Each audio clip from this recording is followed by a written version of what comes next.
हमारे देश में दो महाकाव्य हैं, जिनमें एक रामायण और दूसरा महाभारत, जो हिंदुओं की धार्मिक आस्था के प्रतीक चिन्ह के जैसे हैं। वैसे तो आज हम महाभारत के बहुत ही प्रभावशाली पात्र भानुमति, जो दुर्योधन की पत्नी है, उसके बारे में विस्तार से चर्चा करेंगे। मूल महाभारत में कई ऐसे प्रभावशाली पात्र हैं जिनकी बहुत कम चर्चा की गई है, जो अपेक्षाकृत ज्यादा बड़ा स्थान रखते हैं। साथ ही महाभारत की पूरी कथा में इनका महत्वपूर्ण स्थान भी है। ऐसी ही एक पात्र है भानुमति, जिनकी योग्यता व महाभारत में भूमिका के अनुसार उनके बारे में कम ही लिखा गया है। भानुमति के जीवन काल से संबंधित जितनी भी जानकारियां हैं, उनमें से अधिकतर बातें दक्षिण भारत में लिखी गई धर्म ग्रंथों से पता चलता है। आप आश्चर्यचकित हो जाएंगे कि भानुमति की लोकगाथा किंवदंतियां इंडोनेशिया तक में प्रचलित है, लेकिन मूल महाभारत में इनका 3 पर्व में बस उल्लेख मिलता है: शांति पर्व, स्त्री पर्व और शल्य पर्व। आज हम इस वीडियो में भानुमति से संबंधित जितनी भी जानकारियां बिखरी हुई है, सभी का संकलन करेंगे और इनकी किंवदंतियों और कथाओं को पढ़ने का प्रयास करेंगे। भानुमति बहुत ही ज्यादा शक्तिशाली, मल्ल युद्ध व अन्य युद्ध कौशलों में निपुण एक विदुषी महिला थी। भानुमति जितनी ज्यादा ताकतवर थी, उससे कई गुना अधिक सुंदर थी। कई किंवदंतियों व कथाओं में भानुमति को स्वर्ग की अप्सराओं से अधिक सुंदर बताया गया है। भानुमति के जन्म को लेकर बहुत अधिक मतभेद है। मूल महाभारत में इसका उल्लेख नहीं मिलता, लेकिन दक्षिण भारतीय ग्रंथों ने भानुमति को कंबोज के राजा चंद्रवर्मा की पुत्री बताया है। लेकिन इंडोनेशिया में प्रचलित कहानियों में भानुमति को नकुल और सहदेव के चाचा शल्य की बेटी बताया है। मूल महाभारत के शांति पर्व में दुर्योधन के विवाह का वर्णन है, जहां कलिंग के राजा चित्रांगद की पुत्री का विवाह दुर्योधन से हुआ है, यह लिखी हुई है। और हमें यह लगता है कि भानुमति के पिता कलिंग राजा चित्रांगद ही थे। भानुमति की सुंदरता के कारण कई प्रतापी राजाओं ने कलिंग पर आक्रमण शुरू कर दिया। एक बार एक युद्ध में राजा बुरी तरह घायल हो गए। उस युद्ध में विजय राजकुमारी भानुमति ने दिलाई। इस युद्ध के बाद राजा ने भयभीत होकर राजकुमारी भानुमति के स्वयंवर की घोषणा कर दी, जिसमें देश भर के जितने प्रतापी राजा थे, सभी ने इस स्वयंवर में हिस्सा लिया, जिनमें जरासंध, शिशुपाल, भीष्मक, वक्रा, कपोत्रोमन, नीला, रुक्मी जैसे कई महान शासक व प्रतापी शासकों ने इस स्वयंवर में हिस्सा लिया। साथ ही कुछ अन्य शक्तिशाली राजवंशों के राजाओं जैसे श्रृंग, अशोक, सद्धनवान आदि ने भी समारोह में भाग लिया। इस स्वयंवर का पता चलते ही दुर्योधन अपने मित्र कर्ण को साथ ले आया।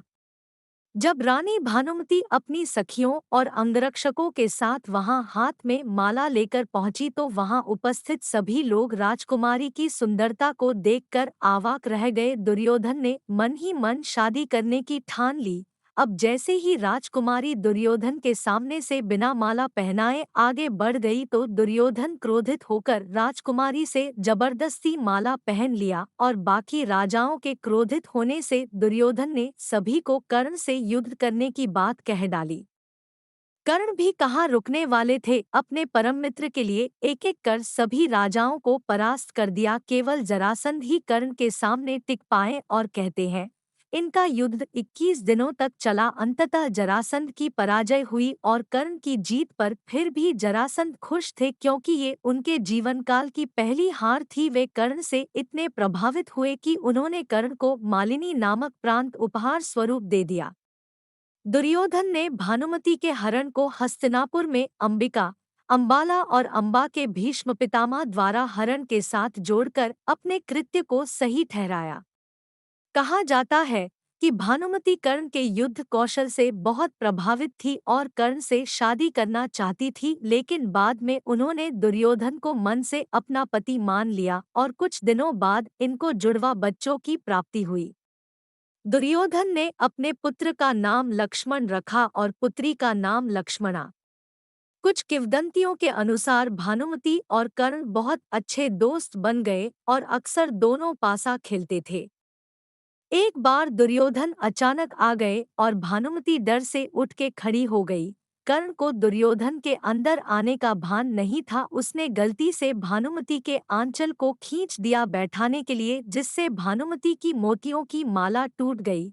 लेकिन यह देखकर दुर्योधन ने हंसते हुए कहा कि अब तुम लोग मोतियों को उठाओगे या मैं ही उठाऊं। इस बात से यह पता चलता है कि दुर्योधन कर्ण के ऊपर कभी शक नहीं करते थे। वे जानते थे कि कर्ण और भानुमति अच्छे दोस्त हैं।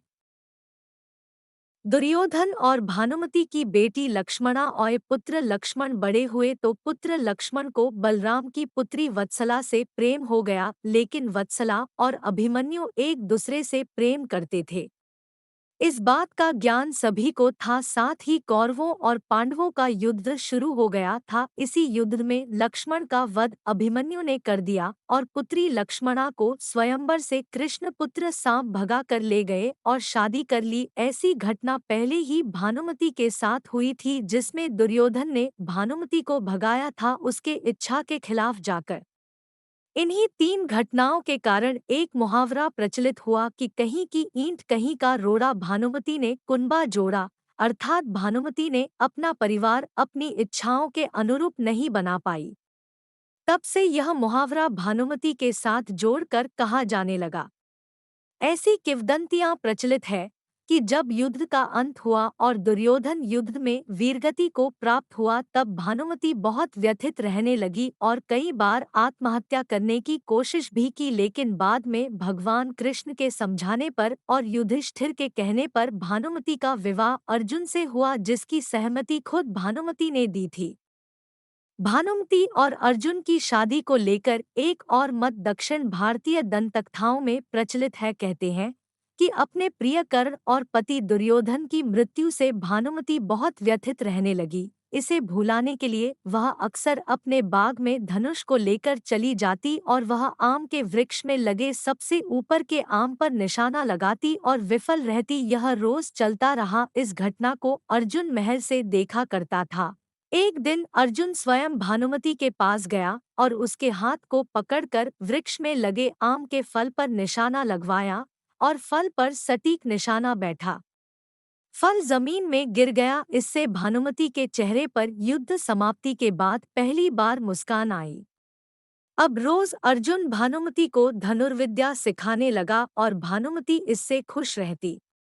कहा जाता है कि ये दोनों एक दूसरे से प्यार करने लगे थे। चूंकि भानुमति तो पहले से ही अर्जुन को पसंद करती थी, लेकिन अब अर्जुन भी भानुमति की सुंदरता के ऊपर आकर्षित हुए बिना नहीं रह पाया और दोनों ने युधिष्ठिर की आज्ञा लेकर शादी कर ली।